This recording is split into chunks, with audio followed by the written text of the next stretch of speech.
I told myself I needed this trip to find clarity, to breathe, to escape the chaos of my own mind. But deep down the truth was harsher. I was running from David. Not because he had wronged me, quite the opposite.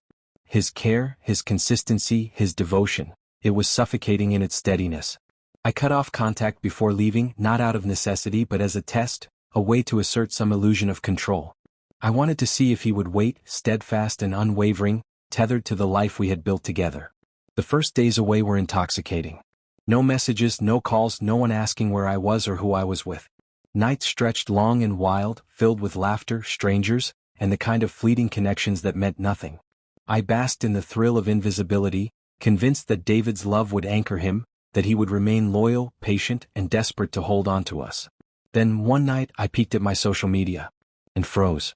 His profile had vanished. Every shared photo, every trace of us, it was gone. I told myself it was temporary, that he was sulking, and poured another drink, laughing at the edge of my own unease. I didn't realize then that David had already acted.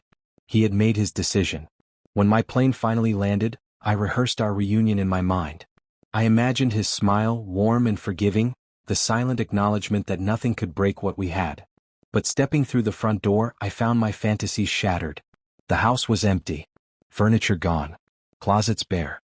Walls stripped of every photo and memory that had once been ours. David hadn't just left, he had erased himself completely. I tried reaching him. Calls. Emails. Messages. Silence greeted me at every turn. Lines disconnected. Emails returned undelivered. Panic set in. This wasn't a fleeting anger or impulsive tantrum.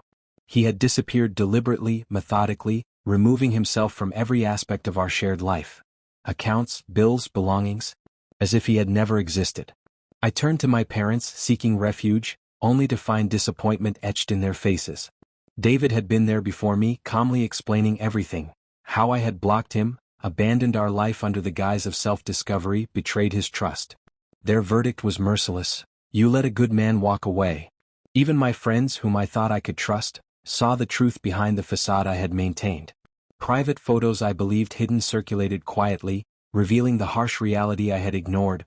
I hadn't been free. I had been a wife who traded loyalty for a momentary thrill. Weeks passed in a haze. Each day dragged heavier than the last.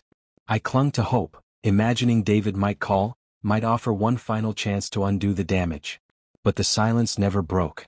It was complete, absolute, and infinitely more painful than any confrontation could have been.